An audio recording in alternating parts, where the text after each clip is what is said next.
قل يا أيها الذين هادوا إن زعمتم أنكم أولياء لله من دون الناس فتمنوا الموت إن كنتم صادقين ولا يتمنونه أبدا بما قدمت أيديهم والله عليم بالظالمين. السلام عليكم، عاملين ايه؟ يا رب تكونوا بخير. اولا كل عام وانتم بخير بمناسبة الايام الجميلة اللي احنا فيها دي، ويا رب تحققوا كل احلامكم وتوصلوا للي انتوا عايزينه. باذن الله هتكلم معاكم في الفيديو ده عن اللغة العربية ببساطة كده، تلمها ازاي، تعمل ايه فيها، والمعسكر بتاعها امتى. بمناسبة المعسكر، احنا على التليجرام عاملين قناة شغالين فيها معسكرات المواد، حاليا في معسكر الانجليزي خلصنا جزء الكيمياء جزء الفيزياء ولسه مكملين، وحاليا في الانجليزي ان شاء الله نخلصه وندخل في باقي المواد. فلو انت مش معانا هتلاقي رابط الجروب في اول تعليق مثبت. لكن قبل ما ابدا عايز منك حاجتين كده جمال كده، لايك بقى وسبسكرايب والكلام الجميل اللي عايز الفيديو يوصل لاكبر عدد، ويلا ندخل في التفاصيل. انا عايزك بقى تنسى اللي فات وتفكر في اللي قبله. اول فرع معانا وهو النحو. النحو في ناس بتشتكي منه وناس بتحبه جدا، وانا بصراحه من الناس اللي بتحبه. هتقول لي ليه يا محمد؟ لان النحو في النظام الجديد بالذات بقت حاجه ممتعه جدا جدا. عايز شخص فاهم اتدرب كتير عارف التريكات هيقفل. بس 1+1=2، مفيش اكتر من كده. طيب انا بواجه الصعوبه ليه؟ والله بتواجه صعوبه في حل النحو لحاجه من اتنين: يا المستر اللي انت بتسمع له ما بيقولكش على المعلومات الكافيه ويقول لك ازاي ان انت تستخدم معلوماتك في حل السؤال، او النقطه التانيه ان الكتاب اللي انت بتستخدمه وده بصوره كبيره جدا فيه حاجات صعبه، في كلام انت مش فاهم معناه اصلا علشان تحل الاعراب او الحاجه اللي هو عايزها. معالجه الاسباب اللي فاتت دي ببساطه: الكتب عندك كتاب الامتحان ثم الابداع ثم كتاب كان، افضل 3 كتب تشتغل منهم في النحو وباقي الفروع. ولكن في النحو خاصة الامتحان ثم الإبداع، وكيان عشان مستوياته يعني عالية سيكة، فخليك في الامتحان والإبداع، وبعد كده إيه لو ربنا رزقك الهمة ادخل على كيان على طول. تمام؟ دي النقطة الأولى اللي خاصة بالكتب. طب اللي خاصة بالمستر، دلوقتي اليوتيوب بقى عليه مدرسين كتير جدا، كل واحد فيهم قيمة وقامة، مش عايز أذكر واحد وأسيب واحد علشان إيه ما مش بنقي كده وخلاص. أنا ما جربتهمش طبعا كلهم إلا مستر طبعا في ليالي الامتحان، ولكن المستر اللي أنا كنت شغال معاه دلوقتي في هو عامل يعني قناة على اليوتيوب بيشرح عليها بعض اجزاء المنهج وتقريبا يعني معظمهم، بالاضافه ان هو بيشرح النحو كله. فانا هسيب لك رابط القناه في الوصف وهنزله باذن الله على قناه التليجرام. تدخل عايز تتابع معاه بيس، شرحه كويس جدا، هيلم لك الماده كويس جدا جدا جدا. تمام؟ ده بناء عن تجربتي. حابب تسمع حد تاني عيش يا باشا مع نفسك، اسمع، المهم تطلع من عند المدرس فاهم. ما تجيش تقول لي اصل محمد المدرس ده شرحه مش قد كده بس بيحل كتير. انا هعمل ايه بالحل اذا انا ما كنتش فاهم؟ انا لازم افهم كويس جدا. زي واحد بيقول لي ينفع ابدا مراجعه من شهر 2 ومن شهر 1؟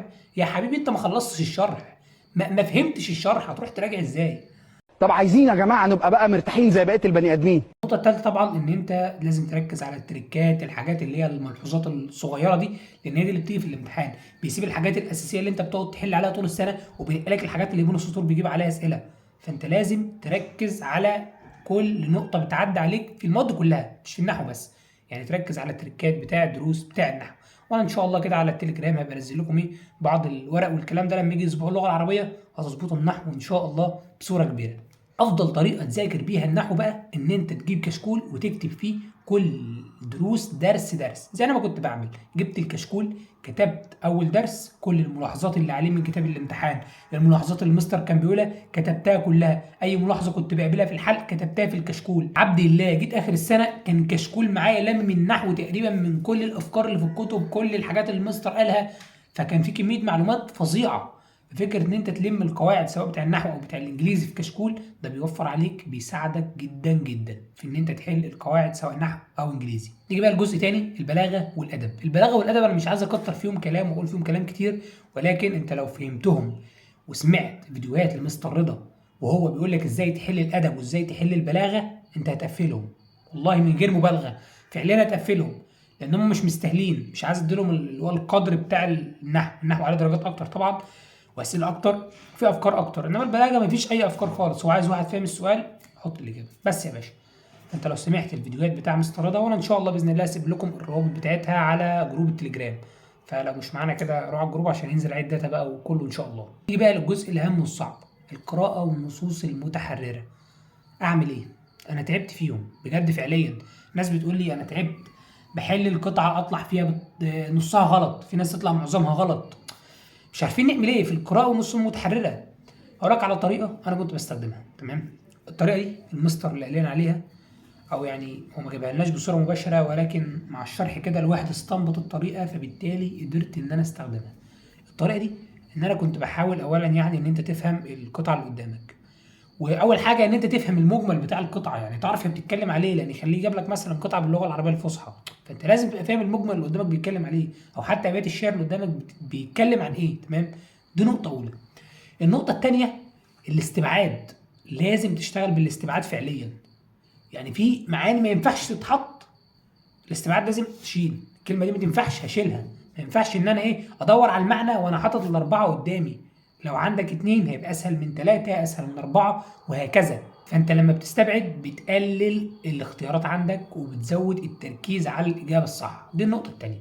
النقطه الثالثه بقى ودي الاهم، برضو تخلي عندك كشكول خارج النحو تكتب فيه المعاني اللي انت بتقابلها. وانا كان معايا تقريبا حوالي 4 أو 5 ورقات لامين معاني كتير جدا، الاشهر استخدام يعني والاكثر استخدام واللي جو في الامتحانات اللي فاتت، فبرضه ممكن انزلهم على جروب التليجرام لو لقيتهم، يعني ادور عليهم ان شاء الله وانزلهم. ولكن الفيصل هنا ان انت اي كلمه تقابلها تكتبها في الكشكول المعنى بتاعها. في كلمات كده يعني لها معنى ثابت، فالمعنى ده انت بتكتبه. لما اقول لك مثلا ايه الفرق بين يشري ويشتري، انا مش في ناس كتير كده ما تعرفش يعني ايه يشري اصلا. يشري هنا مش معنى يعني يشري غير يشتري. يشتري حد بيشتري حاجه، انما يشري بيبيع. فكلمات زي كده لازم تبقى انت حافظها علشان تقدر ان هي لو اتذكرت قدامك تاني تقدر تستنبط المعنى بتاعها. غير كده بقى اوقات المعاني بتختلف والمضادات والكلام ده بيختلف بناء على الجمله اللي هي موجوده فيها، فبالتالي بقول لك فهم، تركيز، استبعاد. ولو انت حافظ بعض الكلمات ده هيساعدك بصوره كبيره جدا جدا ان انت تحل القراءه والنصوص المتحرره. وهنا بنيجي لنقطه كبيره جدا، وهي نقطه اللي انت هو يعني لازم اغلط فيهم كلهم، ما فيهوش حاجات ثابته كده احفظها. في حاجات ثابته كده محتاج انت تحفظها. يقول لك مثلا قد تفيد ايه، اذ تفيد ايه، لام التعليل دي ولا ده نتيجه ولا ده توضيح ولا ده تفسير. حاجات زي كده محتاج ان انت تذاكرها كويس وتعرف دي بتاع ايه وبتيجي فين، لان بنسبه 99% بتبقى ثوابت. ان شاء الله باذن الله لو التزمت على الكلام ده انت هتظبط القراءه والنصوص المتحرره وتجيب فيهم درجات كويسه جدا. يعني لو لا قدر الله ما قفلتهمش، بس باذن الله ان شاء الله تقفلهم، ما تقلقش. زي ما قلت لك العبد لله شلت درجتين في النحو والله، وكانت في مفعول به، يعني هي مفعول به والعبد لله غلط فيها. فاللي هو انت كلمه مفعول به وانا غلطت فيها، طب انا ليه بقى غلطت في السؤال ده؟ السؤال ده كده بقى للناس اللي قعدت لحد اخر الفيديو تاخد المعلومه دي، تخلي بالك وانت بتحل بلاش تتفلسف على السؤال. فعليا السؤال جاي لك 1+2، ما تقعدش مع نفسك تقول هي فيها فكره، ما ينفعش 1+1 بتساوي 2. امال ده امتحان تابلت وصعب وتقعد بقى تولول في اللجنه وتخترع فكره جديده. ده بيشقلب ناس كتير جدا، والعبد لله شلت درجتين بسبب النقطه دي. كده مفعول به فعل وفعل ناقص مفعول به، قلت لا ما ينفعش، ده يمكن اكيد في فكره في السؤال، والحمد لله يعني على كل حال تمام. فدي نقطة مهمة جدا، بلاش تستنصح وتطلع فكرة مش موجودة في السؤال. ده كان الفيديو بتاعنا النهاردة. اعتذر برضو لو الكلام مش مرتب شوية، ولكن عندي دور برد بحاول ان انا كل شوية كحة طبعا، ولكن كل ده يتقص في المونتاج. فاللي عنده اي سؤال يبعت هنا او على جروب التليجرام اللي موجودين، كل حاجة ذكرتها في الفيديو ابعتها على جروب التليجرام باذن الله. ما تنساش بقى اللايك الجميل بقى والسبسكرايب، ما توصلش لحد هنا وتسيبني وتمشي من غير لايك. نلتقي في فيديو جديد ان شاء الله.